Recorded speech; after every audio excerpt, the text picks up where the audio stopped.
What if Israel had never entered the Promised Land? Let us begin by recalling one of the most significant journeys in the history of the people of Israel, their exodus from Egypt, guided by Moses, and the promise given to them by God. For generations, the Israelites had clung to the hope of this promise, a covenant made with their ancestor, Abraham. In Genesis 12:7, God tells Abraham, "To your descendants I will give this land," referring to the land of Canaan, known as the Promised Land. This promise became the cornerstone of the Israelites' faith and their perseverance through trials, particularly their 40 years of wandering in the desert after being freed from slavery in Egypt. Now imagine a different outcome, a future where the people of Israel never entered the Promised Land. Instead of finding rest and fulfillment, they continue their endless wandering in the desert, never witnessing the fulfillment of the promise. This alternative scenario raises deep questions. What would have happened to the faith of the Israelites if the promise remained unfulfilled? How would endless wandering affect their belief in God and the covenant He made with their forefathers? This script delves into this thought-provoking narrative, exploring how the Israelites might have coped if their long-awaited destination had never been reached. Life in the desert. The Israelites had already spent 40 years in the wilderness, learning to survive under harsh conditions. In this alternative scenario, the desert becomes their permanent reality. Without the promise of a final destination, they would have to adapt to a life of constant movement, dependent on God's miraculous provision. In the Bible, God provides for their needs through manna, as described in Exodus 16:35. But how long can a people sustain themselves on miracles alone? The daily challenge of finding water and food, of enduring the heat of the sun and the cold of the desert nights, would dominate their lives.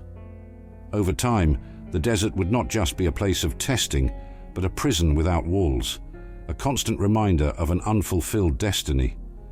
In this harsh and unforgiving environment, the people's faith would be tested in ways they never imagined. Without the hope of entering the Promised Land, how would they maintain their belief in God's promises? Deuteronomy 8:2-3 speaks of the trials in the wilderness as a test of faith, intended to humble the people and teach them reliance on God. But in this new scenario, without the relief of a promised conclusion, the trials take on a different character.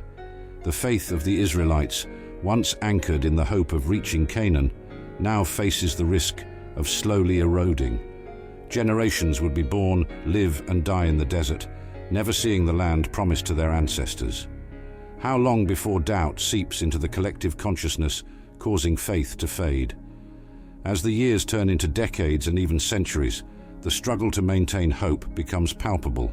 The promise of a land flowing with milk and honey, once so vivid in their minds, becomes a distant memory.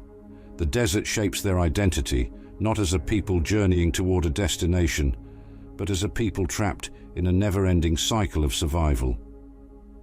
The daily grind of finding food, shelter, and water would overshadow the spiritual journey, leaving the Israelites with more questions than answers.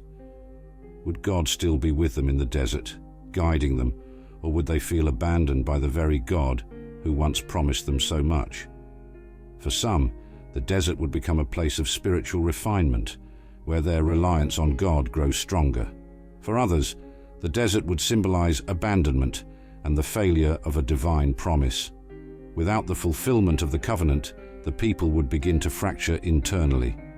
Leaders like Moses, Joshua, and Caleb might try to keep the vision of the Promised Land alive, but after generations of wandering, even their words might start to ring hollow to the younger generations who have known nothing but the harshness of desert life. The daily realities of life in the desert would lead many to question the purpose of their journey. Could it be that they misunderstood God's promise?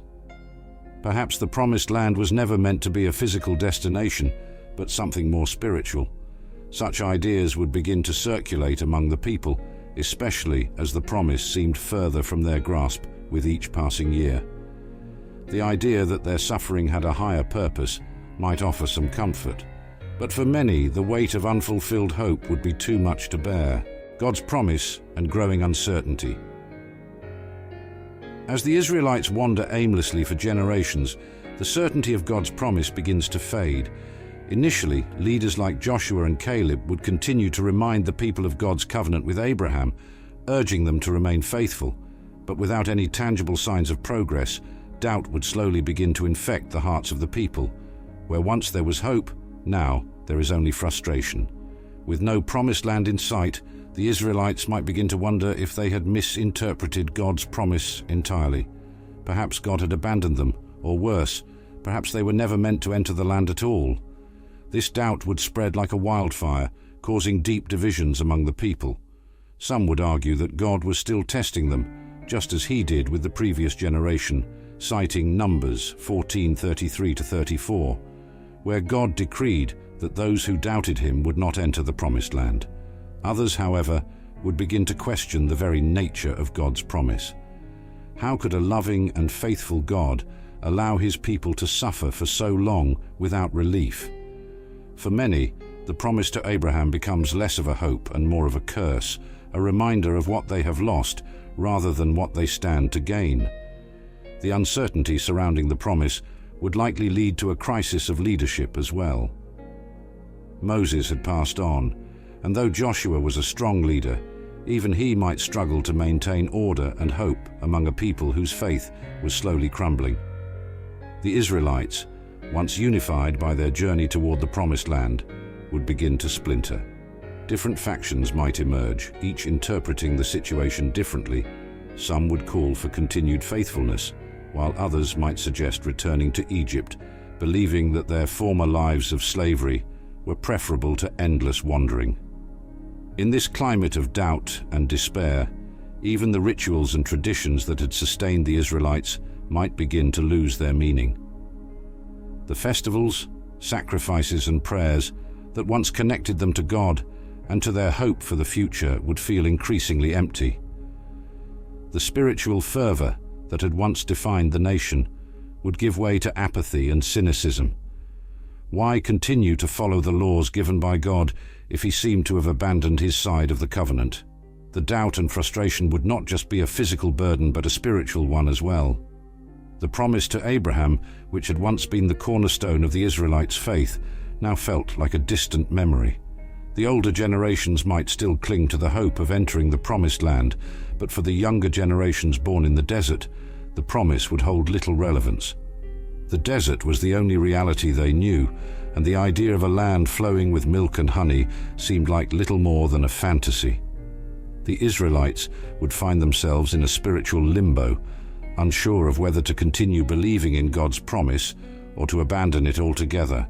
Some would try to reinterpret the promise, believing that perhaps the promised land was never meant to be a physical place, but a spiritual one.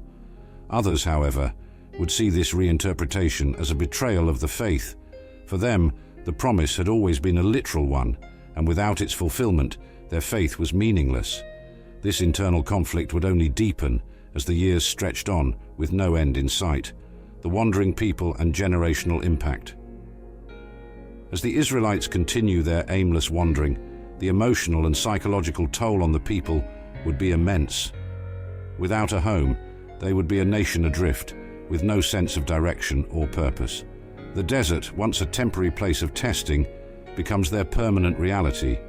Generations are born, grow old, and die in this harsh environment, never knowing the freedom or rest promised to them. For these generations, the desert is not just a place, but their entire existence, a world where survival, not hope, is the primary focus. The psychological impact of becoming a people without a home would be profound. The Israelites had always understood themselves as God's chosen people, destined to inherit the promised land. But now, without any sign of that inheritance, they begin to question their identity. Are they still God's people, or have they been forgotten? As the desert becomes their permanent home, their sense of purpose begins to erode. The once vibrant hope for the future is replaced by a crushing sense of monotony and despair. Walking through the barren wilderness day after day, with no end in sight, the people begin to lose their sense of self. For many, the desert life would lead to a spiritual crisis. How could a nation that once believed so strongly in the promises of God continue to endure when those promises seemed so far out of reach? Some might turn inward, seeking a spiritual understanding of their suffering, while others would abandon their faith altogether. The younger generations, having never known anything other than the desert, might begin to question the stories of their forefathers. Was the Promised Land ever real, or was it just a story told to keep them moving forward? The weight of this unfulfilled promise would shape the very fabric of the nation, turning them into a people defined by wandering rather than by hope. As time goes on, the desert becomes not just their physical environment, but a metaphor for their spiritual state. The Israelites had once been a people of faith, driven by the promise of a future land where they could live in peace and prosperity. But now their faith begins to wither under the weight of endless wandering. The desert is a place of scarcity, not just of food and water, but of hope. The harsh conditions mirror the spiritual drought that has taken hold of the people. The generation that once boldly followed Moses out of Egypt has long since passed away, and the new generations are left to wonder if they too will die in the wilderness. The psychological toll of this wandering existence would also manifest in the Israelites' relationships with one another. A people without hope often turns inward, and the Israelites would be no exception. Without the shared goal of reaching the Promised Land, divisions would likely emerge.